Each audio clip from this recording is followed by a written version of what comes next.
Hey, what did you talk about this week? Welcome back to the Corporate Kitchen. I'm your host, Tiger. This week we've been talking about manager feedback. Now that we're out the kitchen at the table, I want to say I'm excited for you. I hope that in this month of March, you've already had the discussions with your management about your compensation.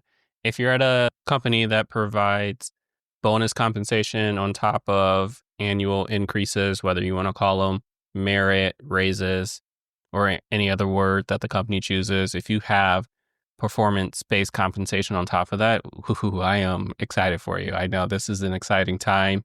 What's very interesting about this time too is before the COVID-19 pandemic hit the United States of America specifically, there was a period in corporate America in which this was the time executives will show off their new vehicles. Either the new corporate lease comes or they use their bonuses to buy new cars. And, it will be the same model year and just an upgraded version or the newest model year with the highest trim level that you can get.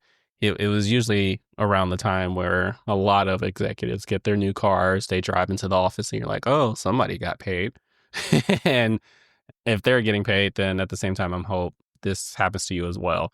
One thing that I will pull on with that thread too is that is a change that's happened too with the pandemic, is that now with the original embracement of remote work, there was a shift in executive compensation that instead of having a lot of the corporate lease agreements and the cash compensation to support a company vehicle, quote unquote, those are gone. If you're working remote, you didn't need a compensation for a vehicle. So don't see that as much anymore, but it was cool before the pandemic to see that point in time where people drive new cars, have a new boat, did the deck on their house or some other remodeling.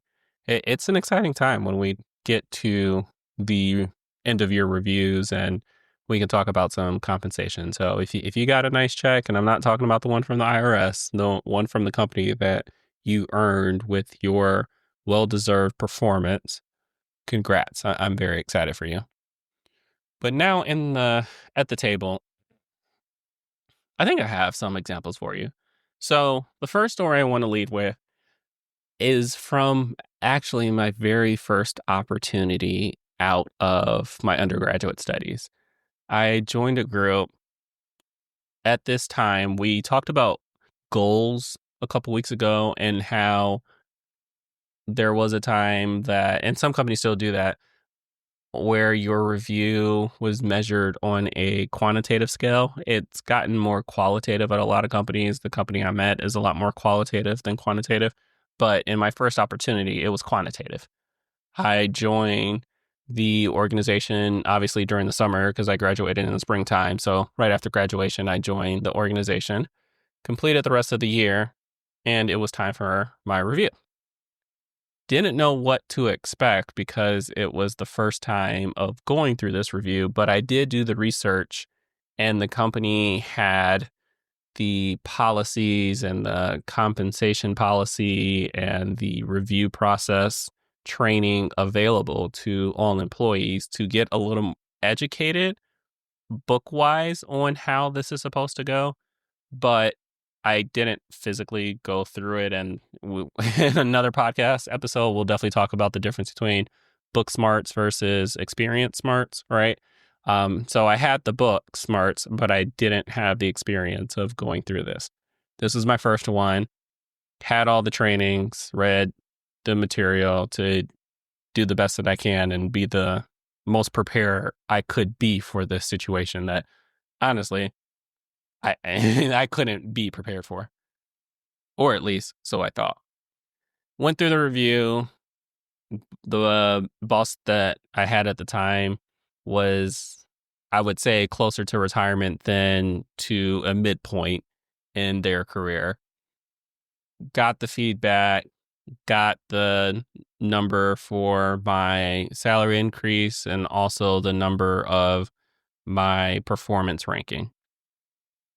Well, me being at the age that I was, we are definitely a generation that will share information with one another. So after the entire team under this manager had their reviews, we talked amongst each other.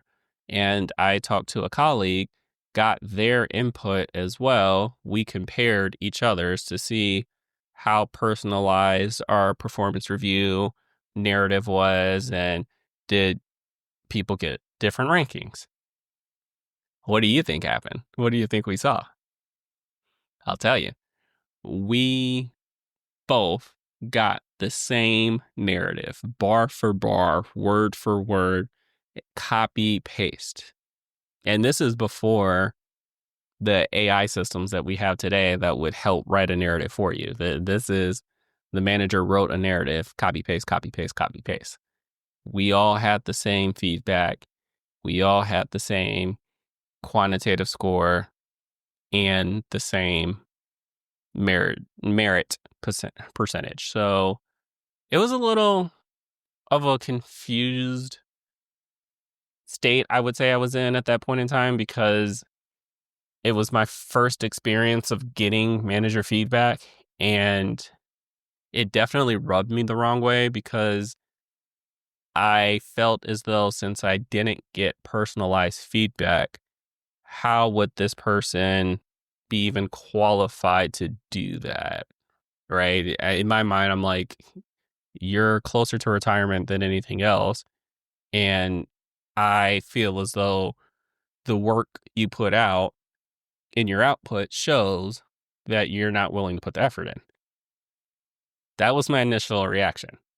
Then I realized, and from conversations with my colleagues, let's do self-reflection and try to correct this here too. Let's align early, make sure that we review the goals that are set, make sure the goals match not only our roles and responsibilities, but from a performance level, would be goals that would be considered overachieving to our level versus meeting it, right? When we aligned, it was here are my goals, and these goals are not base level. If I hit these, then we should be agreeing that I'm going above and beyond on my job, in addition to all the other goals that are flowed down from leadership. So we took that approach here too. We aligned early. We had the year go by. We did check-ins, right? When I say align early, that means we have a performance review for the previous year in March. End of March, April, we're aligning on the current year. Then you do check-ins probably at least once a business quarter. Then at the end of the year, you kind of have the wrap up of this is everything that I did before you go into the formal end of year conversation the following March. So that was the approach we took year 2, and it did work better. I have to say, from what I can remember, the feedback that we got for the year 2 performance was better. It was not fully personalized for every individual, but it was better. And there were differences in the narrative that was provided across each employee. And when I say different, it was literally like a sentence or two, but it's something. It was a demonstration that if I provide more input, that will change the output. Because what's the definition of insanity? Doing the same thing over and over and over again and expecting the same result. Well, I changed up my input and I got a different result. I was happy with it. I didn't have a year 3 for that because I ended up changing jobs. However, the action that I want you to take away from that story, which you may have already guessed, is align early. The earlier you can align, the better, because it will set the tone for what the expectations are, especially if you're going to take the approach of my goals are going to be stretch goals. They're going to be something that doesn't meet the expectations. It will far exceed them. And people will look at them and say, oh, okay, you don't want to do good. You want to do great. You want to thrive. Understood. These are ambitious goals. Cool.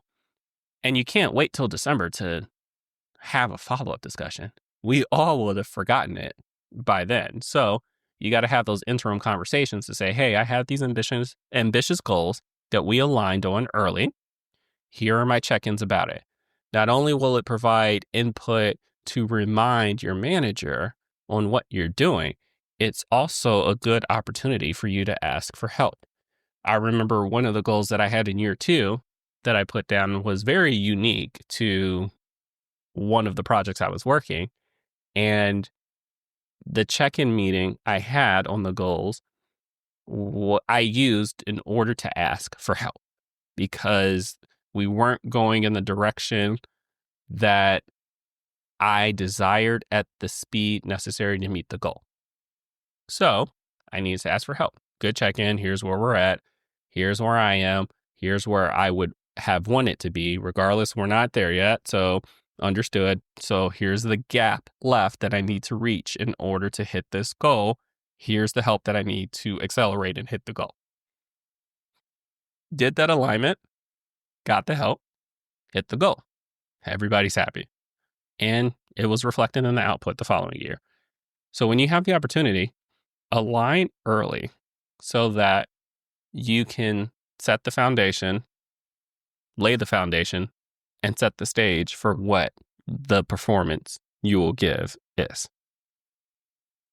Another story that I want to give is kind of on something that I think is on a lot of your minds, not only as a manager, but as a subordinate as well. And this is this whole notion of I only want to get feedback if I can give feedback, right?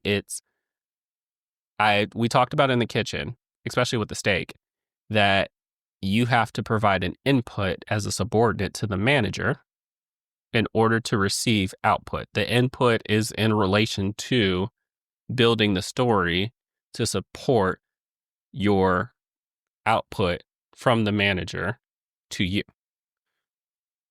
But what we didn't cover that I know a lot of people really feel strongly about is being able to do the reverse and have the manager provide you input that you can now deliver output back to the manager and do that reverse feedback. We talked about in the mentoring episode, reverse networking. I'm sorry, not reverse networking, reverse mentorship, where the mentee now takes the lead in giving the advice to the mentor. Same thing happens with manager feedback. So for those people this topic was on your mind and you felt this way and it wasn't covered in the kitchen, let me just say, yes. You're absolutely right. Not only as the subordinate receiving output from the manager, you should be able to give output to the manager based on the inputs. And that goes into the second action of it's okay. Give the feedback as a non-manager because it is a two-way relationship. Give feedback as a non-manager. I know it's difficult because there's a fine line that you want to walk because it is your manager. And you want to be careful of the output you give because you don't want it to compromise your performance review, or you don't want it to compromise the perspective or narrative that they've already established about you. Because there are plenty of times in which people have changed their manager's opinion when they're given feedback. The scariest part of corporate America is telling higher ups that you aren't aligned. So totally understand validating your feelings there, but at the same time, you do have to give feedback. So my action specifically is give feedback as a non-manager. How do you do this?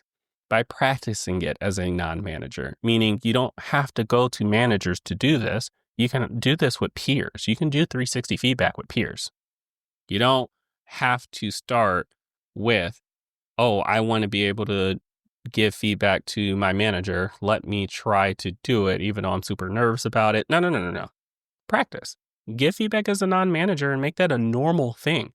One of the examples that I want to give you that I do all the time is interviewing. Interviewing is a great way to do this. When you go to your interview, and there's going to be a podcast episode about interviews as well, so I'll go in more depth, but I'll cover it on a high level. When you go to do an interview, people think that this is an opportunity for the company to interview you as a candidate, and you're going to prove yourself. That's half the story. It is a two-way relationship, two-way conversation. Not only are they interviewing you, but you should be interviewing them. When we were in the kitchen, we talked about going to a restaurant and ordering a steak and the waiter asking you probing questions in order to get feedback on how you like the steak, right? You're giving them input so that they can give you the output of the steak. Same thing happens.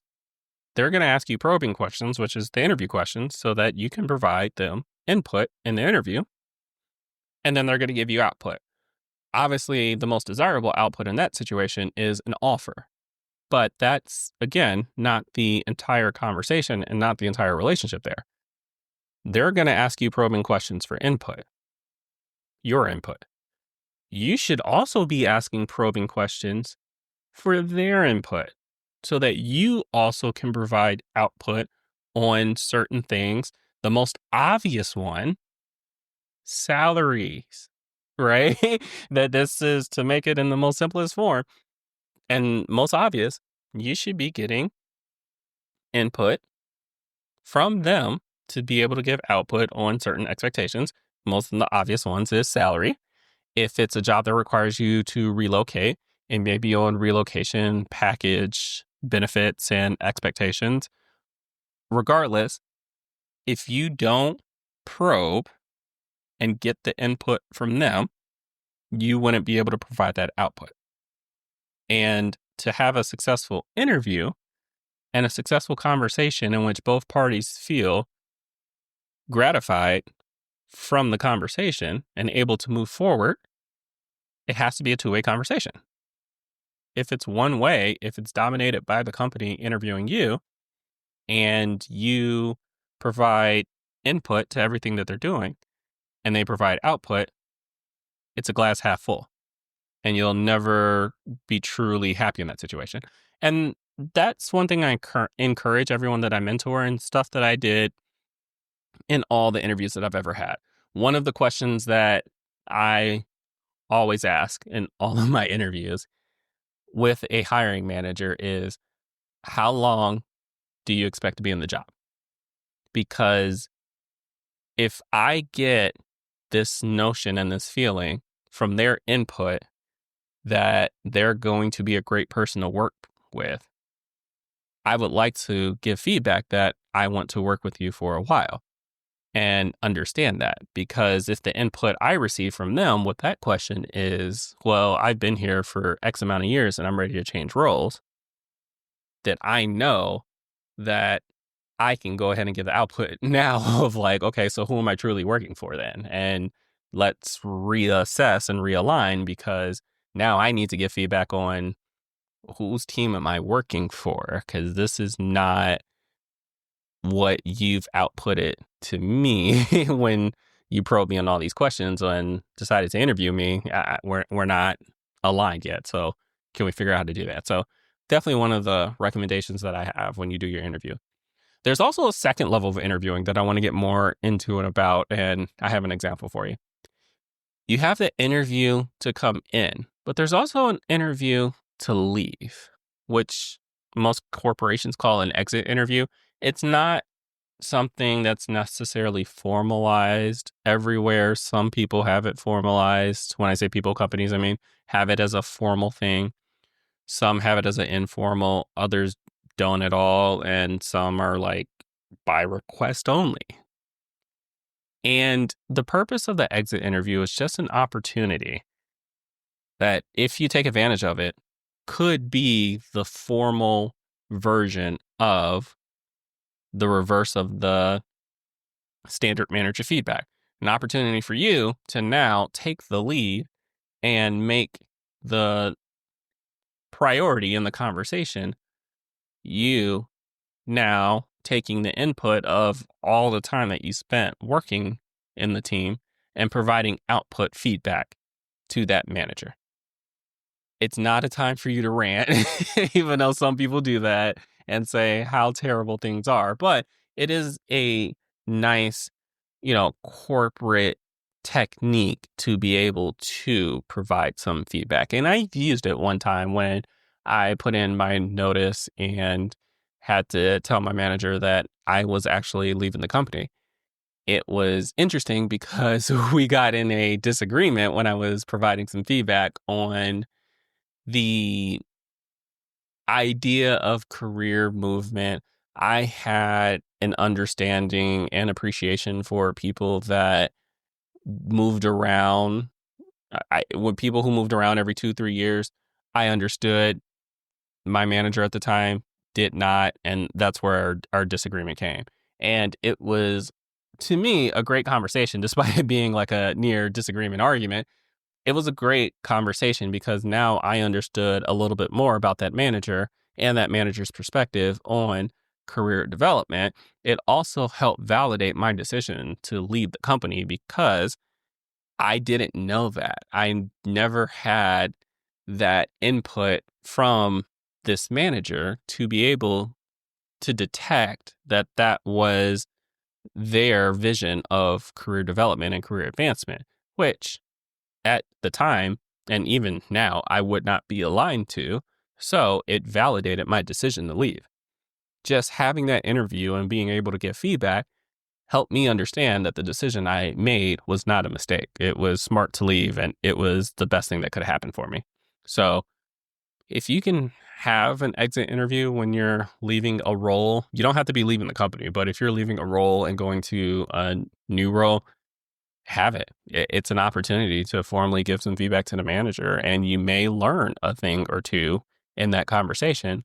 And sometimes, like in my case, you learn that you weren't aligned from the start. It's a situation that you don't necessarily want to be in, but at least you have that education now. And when you go into the next role, you know that, okay, maybe based off of lessons learned, I need to do a little bit more homework. I need to receive more input from my manager so that I can properly output what I'm looking for and really vocalize where I stand to see if we're aligned. And before we go any further, let me turn the wheel back because I did say giving feedback as a non-manager to peers. So I do want to do a story real quick on that. To make that a little bit easier to understand, let's go back to the steak example. If you have a friend that invited you to a cookout and they say they are going to make steak, they're probing you with, they're going to make steak. How do you want your steak cooked? And you provide the input of, I like my steak medium rare, so that they have that feedback and they know, okay, cool, I'm going to give you a steak medium rare. Now, on your end, what if you don't want steak? Right? Just think about that for a second. What if you don't want steak? It's a cookout. They're going to be throwing stuff on the grill. What if you just want hot dogs, hamburgers, ribs?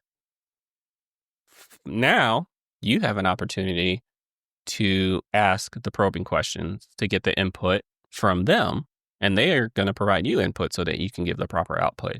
If you're not in the mood to steak, and you ask that probing question of, hey, I don't really want steak. Can you, if I brought hot dogs, can you throw them on the grill? And they give you feedback of, hey, I actually wasn't planning on using the grill. I was going to do it, since we were all doing steak, I was going to use my Hexclad on the stove. Now it provides you an opportunity to give feedback on how to proceed. Or they may say, yeah, no, absolutely. We can do hot dogs and hamburgers, bring them on. And now you can provide the output feedback of, okay, cool. Thanks for accommodating me. And this was a very successful two-way conversation, two-way relationship. If you only let a single person dominate the conversation in which they're telling you, we're putting steak on the grill, how do you want your steak done? And you don't ever probe for input from them, right? I don't want you to get confused on this. If they're asking you probing questions, they're trying to get input from you so that they can give you a direct output.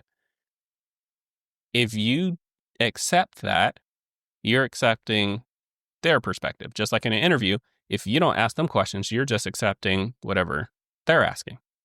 You have to step up to the plate sometimes and also draw in some information as well so that you can provide alternatives or you can provide your path into the same conversation.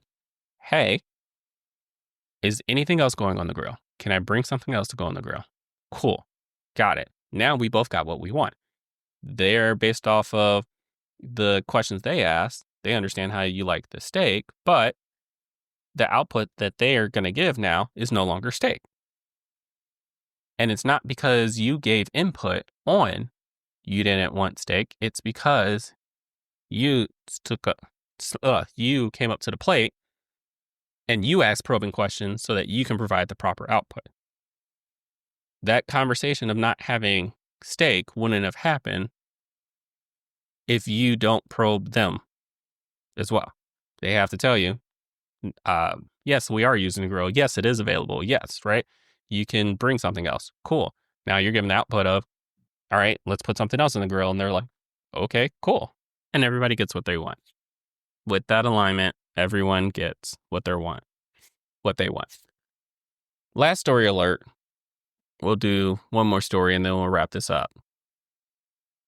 I mentioned in an earlier podcast episode where there was a time where I was working in a company and I wasn't aligned with the direction the company was going in, nor was I aligned with my leadership and my direct manager at the time.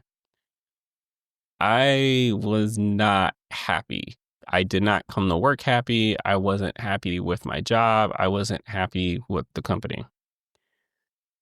In the midst of that situation, I provided feedback to my manager on what I believe to be the issues that were driving my frustration, but also as a whole, why I believe, or at least how I believed we were going in the wrong direction. And it led to over a year-long conversation on a lot of learning for me on how corporate America worked, how management worked, but also a reflection of my manager and feedback that this person's never received before, especially not in that format. So everyone was learning. Going to the future and looking things in hindsight, because everything's clear in hindsight. It's like, oh, I should have did this, right? And there's plenty of different ways that I could have handled the situation. But two things that really stand out from that scenario. One, if you choose to be anything, be kind. I know, as I mentioned, I was, and TC, if you're listening to this, you know exactly what I'm talking about. So shout out to you for being there. I was very frustrated at that point in time. Could I have been unfrustrated? Sure. The reality of the situation is, despite my indifference to how things were, you have to choose to be kind. And it's not to say that I wasn't kind to other people.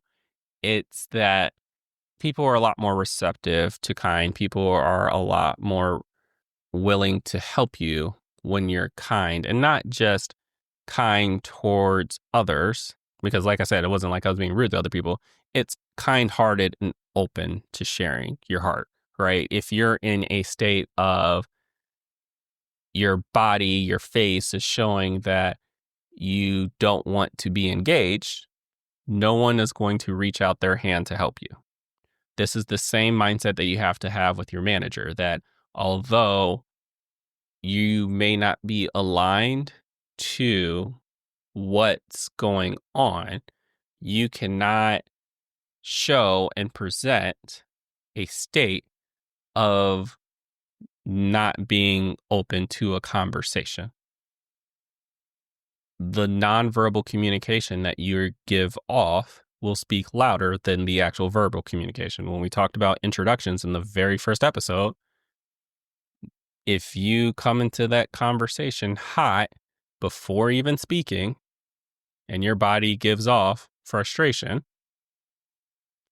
then you would have effectively influenced your audience to the point of maybe them disengaging from the conversation entirely and not wanting to have the conversation. You have to choose to be kind-hearted and lower that temperature when you get into these situations in which you're about to present some feedback, so that you can come level-headed, but also you can come in a state in which people are willing to engage. No one wants to talk to someone when you know they're about to explode. If you can see the blood boiling and the temperature just rising, the smoke about to come out in the ears, why would anyone want to touch that situation when it feels like a hair follicle could set that trigger off? So if you choose to be anything, be kind. We've talked about this before. Be kind, be kind-hearted, be in a situation where you're willing to almost hug it out. And if you can't, don't engage, because most people are not going to engage you. If they're a proper manager, they're not going to engage you. And the reverse is true. If a manager's coming in hot, don't engage. Don't engage. If you know if they're about to be set off, don't engage. The second part of this story that is going to be the third action and that I want you to take away. You ready? This one's simple. Breathe, because we are human at the end of the day. One of my favorite movies is I, Robot. And there's a scene in that movie where Will Smith's character is talking to the police chief, and he's asking him, what if I'm right and it's true that robots are harming people? And the police chief's response is, well, I'll miss the good old days where humans hurt other humans. So hopefully this podcast ages gracefully and not like milk. And by the time that people actually really, really start listening to this, we're not in the Terminator days where the robots have taken over. But we're not there right now when I'm saying this. So it's valid as of 2025. We're not in the robot age. We are still in a human harm. Hurt people, right? So that is to say that we're not ones and zeros. We are complex living organisms that all have emotions, that all have stuff that we have going on, whether in office, out of office. When we were in the kitchen, we were talking about having empathy for others and really establishing that a lot of people have a lot of other stuff going on. We use communication to try to drive the information sharing so that we can relate and understand what's going on. We don't always get that information 100% of the time to be prepared for some of these conversations. However, you have to breathe knowing that other people are people. There are humans. And if the person you're talking to is not human, I would like to know what you do for a living, because I'm assuming most of us in corporate America are talking to other humans, especially when we talk about managerial feedback and getting feedback to and from your manager, to and with your manager, sorry. And breathe, just breathe. Whether it's my example of how I was frustrated with the company and my manager, or if you're sad, or if you're upset about your pay and compensation, or if you were indifferent about the performance feedback that you had, or if you think your boss is a straight idiot and you would like to work for another manager, breathe. We're all human at the end of the day. I'm not going to sit here and say that it's not the end of the world, because there are a lot of people that are living paycheck to paycheck and they need the job to survive, and they need their specific job. So you're living under the notion of trying to appease your manager so you're not laid off, right? So that's why I'm not saying like the world's not ending. That don't want to go there. I'm just saying breathe, because you're a human talking to another human. If your life is in any type of danger, please contact the authorities or necessary people to get the assistance that you need. In any other event where your life is not in danger and you're just having a tough conversation in which manager's hot or you're hot, or one party's ice cold, or one person is bringing to the conversation something other than being kind-hearted and open to reverse feedback and willing to have a conversation, just breathe. They're human. There are many different things that could have went wrong that day. There are many different things that have probably went wrong that week. So breathe easy, knowing that they have a heartbeat and they're there. And there's time to change the narrative. There's time to influence. There's time to, hey, not have that conversation then. Try to have it another time. And if you get into those situations where, you postpone the conversation long enough and it's just not working, you're still dealing with someone that's too hot or too cold, that's also a sign. That's enough input for you to know that maybe you need a change of scenery, and go seek that, because you deserve to be thriving. Don't forget, we're not about good here. We're about thriving. Oh, I just remembered. I should tell you about... Hey, you said last story. Can you wrap this up? Oof. Okay. I enjoyed working on this menu item with you this week, but let's come to an end while it's still hot. Remember, the ending to one story is the beginning of another. There will be more in store next week at the Corporate Kitchen. Thanks for listening. I'm your host, Tiger. Until next time.